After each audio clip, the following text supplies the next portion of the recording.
दूसरे इतवार में फिर से इकट्ठे होने का मौका दिया है और हम फिर से एक साथ एक परिवार के रूप में उसकी हाजिरी में उपस्थित है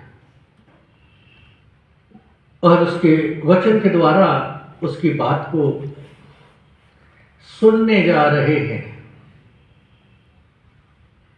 आज हमारे हालात कुछ ऐसे हैं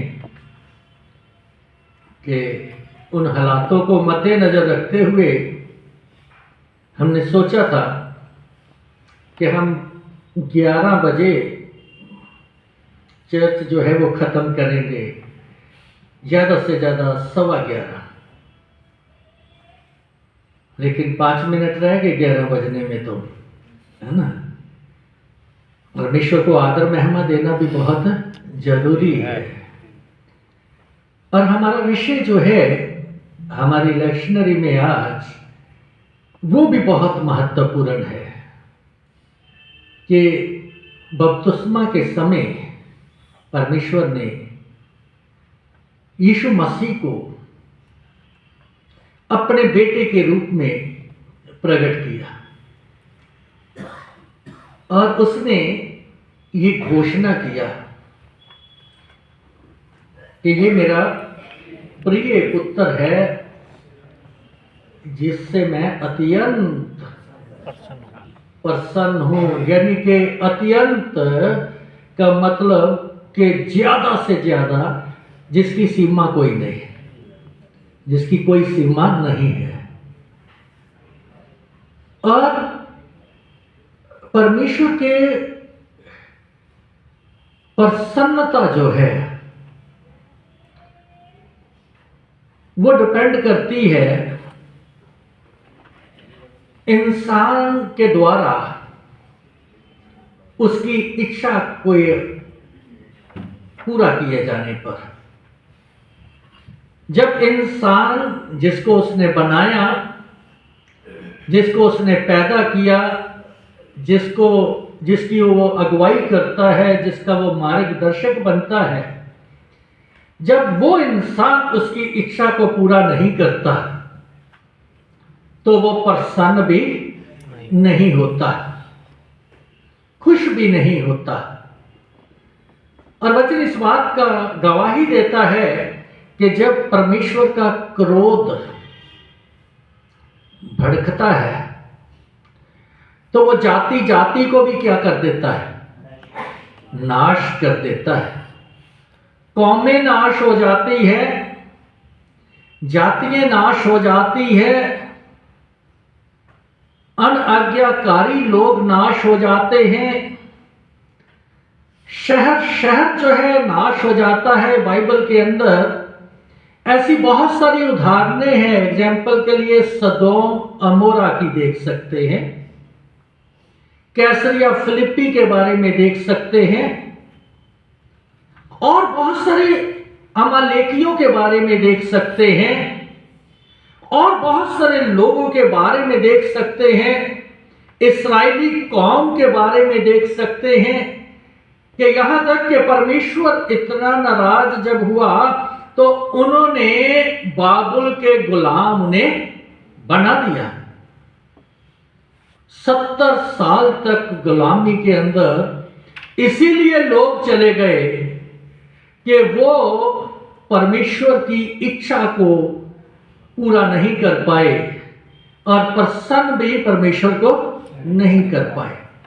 मैं आज थोड़ा विषय से हटकर ही चलूंगा, ये ना सोचिएगा कि विषय पे आऊंगा लेकिन कम आऊंगा, है ना। क्योंकि आज के हालात जो हैं, हमारे परिस्थितियां बनी हुई हैं जो हमारे चर्च के प्रति, हमारी कलीसिया के प्रति, और उस समय को जो वर्तमान है मद्देनजर रखते हुए अगर हम बात करेंगे तो एक चीज हमेशा याद रखिएगा कि परमेश्वर ने जब अपने पुत्र को प्रकट किया बपतिस्मा के समय में, तो उसने उसे मन मर्जी करने के लिए नहीं भेजा था। उसने सिर्फ बपतिस्मा के लिए उसे नहीं भेजा था, उसने उसके ऊपर एक भरोसा जताया और परमेश्वर ने जब उसके ऊपर भरोसा जताया तो उसने उस भरोसे को क्या किया, कायम रहा, उस पर पूरा उतरा और अंत में उसने ये कहा कि पिता, जो काम तूने मुझे दिया था, यूहन्ना 17 में है ना, जो काम तूने मुझे दिया था उस काम को मैंने पूरा कर दिया है, अब तू अपने पुत्र की क्या कर, महिमा कर। अब इसी बात को थोड़ा सा मैं टच करता हूं। मैं और आप थोड़ा सा सोचिएगा कि इस चर्च के सदस्य बनने का जो फर्ज मैंने निभाना है उस पे मैं कायम हूं। बहुत सारे लोग आज भी उन्हें पता नहीं है। 1 साल होने जा रहा है, हम मुसीबत में हैं, हमारी चर्च प्रॉपर्टी मुसीबत में है, बेचने वाले शरेआम घूम रहे हैं, लेकिन हमारे लोगों के कानों पर जूं भी सर्क नहीं रहे। कुछ लोग हैं जो पूरा पूरा अपना योगदान दे रहे हैं, दुआओं के द्वारा दे रहे हैं, भाग दौड़ के द्वारा दे रहे हैं, पैसे के द्वारा दे रहे हैं, और कुछ लोगों को खबर तक भी नहीं। मुझे बड़ा दुख हुआ आज बेंच खाली देखकर। आपको पता है बेंच खाली का कारण क्या है आज?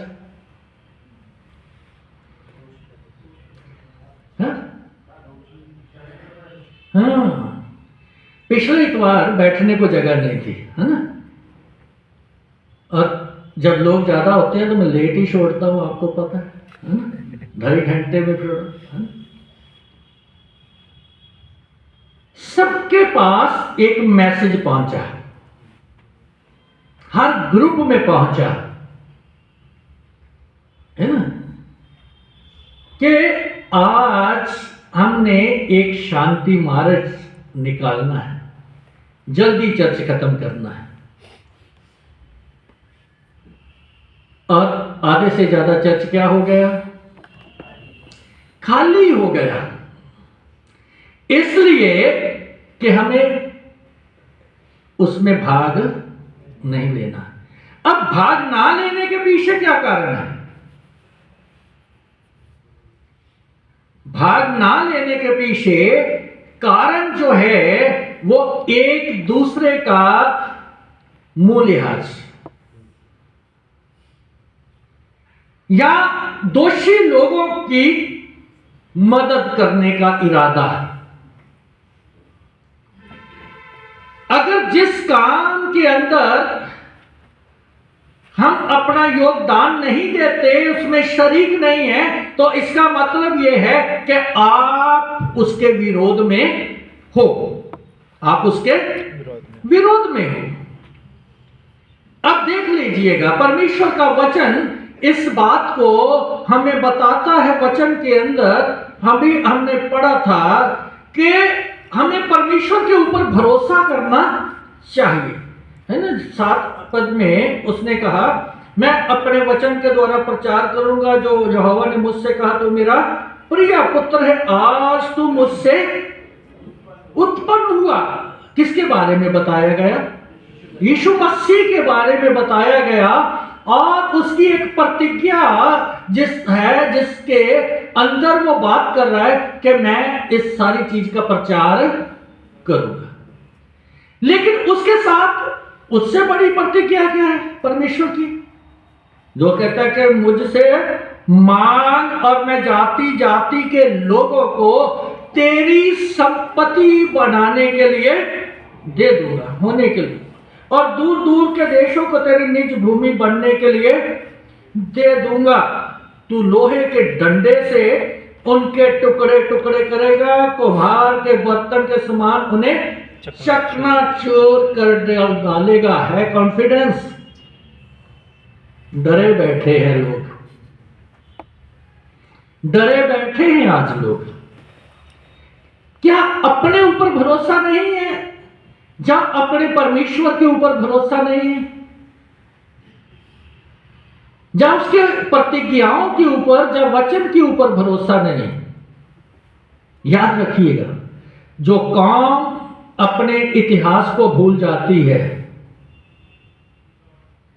वो कौम हमेशा के लिए खत्म हो जाती है। जो कौम अपने अगुओं की बात माननी छोड़ देते हैं वो कौम कभी उन्नति या विकास नहीं कर पाती। जो कौम अपनी लीडरशिप को ठुकरा देती है वो कौम कभी बढ़ नहीं सकती। यीशु मसीह को भेजा गया, उसे पुत्र के रूप में प्रकट किया गया। उसने जबकि उसमें कोई दोष नहीं था, उसने कोई पाप नहीं किया था, अपनी कुर्बानी उसने मेरे और आपके लिए दे दी। मेरी बुराइयों की, मेरे पापों की कीमत अदा करने के लिए उसने अपना खून बहा दिया, क्रूस के ऊपर चढ़ गया, कील ठुकवा लिए, कांटों का ताज पहन लिया। इस सब के बावजूद मैं कौन हूं? नाशुक्रा हूं। इसके बावजूद, सबके बावजूद मैं नाशुक्रा हूं। इसलिए क्योंकि मुझे उस चीज की कदर ही नहीं है, उसकी महत्ता को, उसकी वैल्यू को मैं समझता नहीं हूं। और सदोम और मोरा का मैंने नाम लिया था, आप जानते हैं उसका पाप क्या था? परमेश्वर के वचन को पढ़े तो उसका पाप था अनगैली, लापरवाही, निकम्मापन, जो उनके जीवन में पाया गया। और परमेश्वर का वचन बताता है कि उनका नाश किस चीज से हुआ? आग और गंधक से हुआ। क्या फिरोजपुर की कलीसिया चाहती है कि उनका नाश आग और गंधक से हो? नहीं चाहते ना। उन्होंने तो नाश होना ही होना है, उनको कोई बचा नहीं सकता, जो लापरवाह लोग हैं। लेकिन उसके साथ साथ मेरी और आपकी ड्यूटी क्या है? उन लोगों के लिए प्रोत्साहन का कारण बनना, प्रेरणा का कारण बनना। पादरी का क्या है? आज है, कल को नहीं, ट्रांसफर हो जाएगी तो चर्च किसका रहेगा? कलीसिया का रहेगा ना, वो दूसरी जगह चला जाएगा। लेकिन आपका जो इज्जत आप चाहते हैं अपने शहर के अंदर, क्या वो इज्जत बनी रहेगी? परमेश्वर की नजरों की तो दूर की बात है, क्या आपके शहर के अंदर वो इज्जत बनी रहेगी? क्या कहेंगे लोग? निकम्मे नहीं तो और क्या कहेंगे? किसी काम के नहीं तो और क्या कहेंगे? बेकदरे नहीं तो और क्या कहेंगे?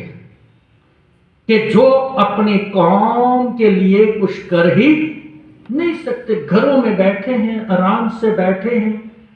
ये सारी बातें दुख के साथ आती है।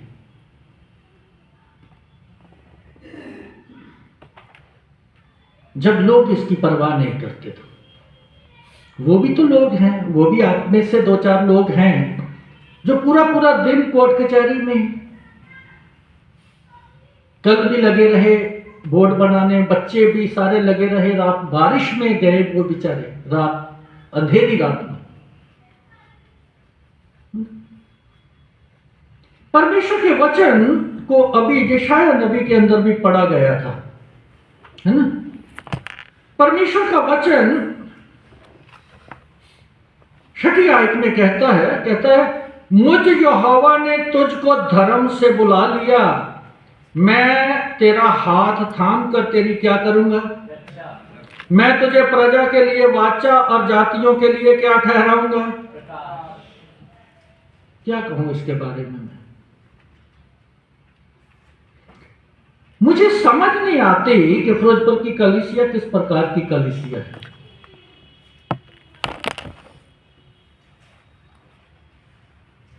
आपका घर लूट रहा है,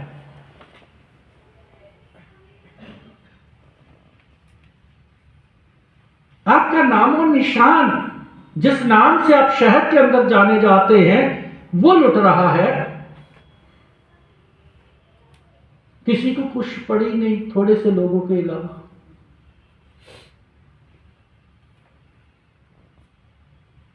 किसी ने आकर पूछा नहीं कभी क्या बना, पादरी साहब आप हमारे घरों में कम क्यों हो गए आना, कभी किसी ने नहीं कहा। ये सारा सारा दिन तो उधर निकल जाता है कोर्ट कचहरियों में।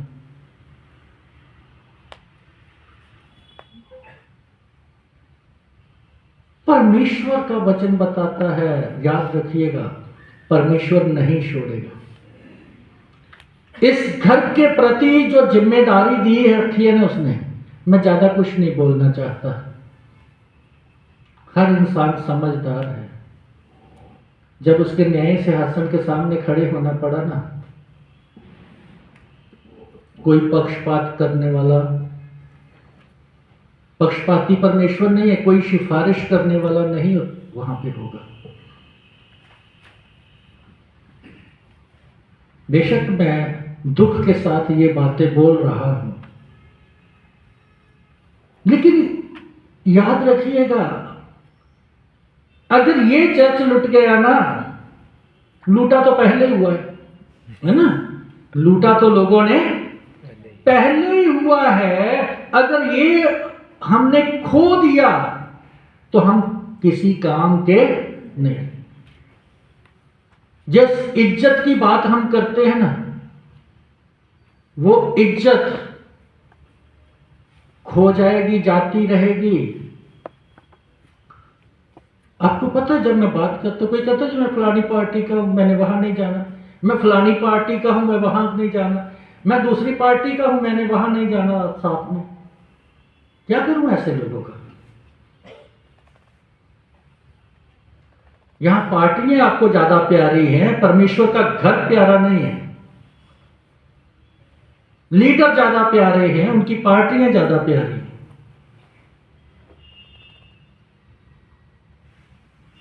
वो फलाना लीडर तो फलानी पार्टी का, इसलिए मैंने वहां नहीं जाना, फलाना लीडर फलानी पार्टी का, मैंने नहीं जाना।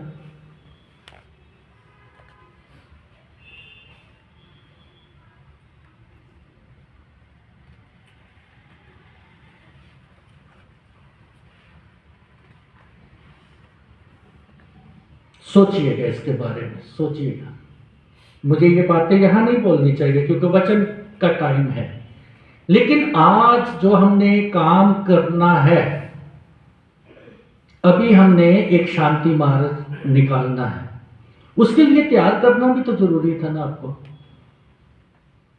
उत्साह भरना भी जरूरी था, गैरत को ललकारना भी जरूरी था। और आज एक भी जन अगर घर में चला गया ना, तो मैं तो यही समझूंगा कि आपको इस चर्च के साथ कोई लेना देना नहीं है। आप परमेश्वर को प्रसन्न नहीं कर पाएंगे, ना ही परमेश्वर प्रसन्न होगा, ना अत्यंत प्रसन्न होगा, बल्कि उन लोगों की लिस्ट में परमेश्वर हमारा नाम देगा जो गैरतमंद नहीं। यीशु मसीह को क्या खा गए? उसके घर की धुन गैरत खा गए। क्या मैं गैरतमंद हूं? गैरतमंद इंसान हूं?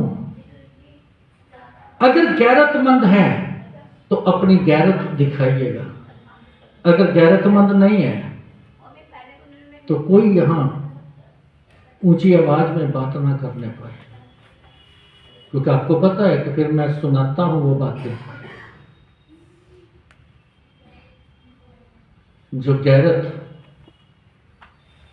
लोग सुन नहीं पाते। तो आज मेरी बेनती है,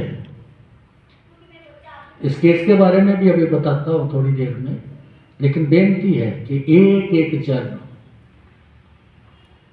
ये सोच लीजिएगा।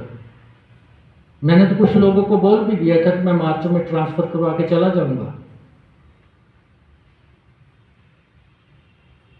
फिर क्या बनेगा? लेकिन मन नहीं मानता फिर भी, है ना। कहते कि नहीं, खुदा ने अगर जिम्मेदारी दी है तो इसमें हमें अपना फर्ज निभाना जरूरी है।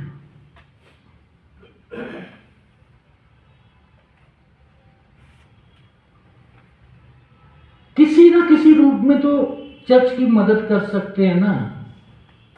मैं भाग नहीं सकता तो मैं दुआ कर सकता हूं। मैं उत्साह से भरी हुई बातें कर सकता हूं। मैं पीछे तो चल सकता हूं, आगे नहीं चल सकता। तो मैं अपनी चीजों के द्वारा, अपने मुंह के वचनों के द्वारा, अपने पैसे के द्वारा तो चर्च की मदद कर सकता हूं। ये चर्च खुदा ने आपके हाथों में दे दिया, इसकी जिम्मेदारी आपके हाथों में दी है। खुदा एक एक से पूछेगा कि तूने इस प्रार्थना वाले घर के लिए क्या किया।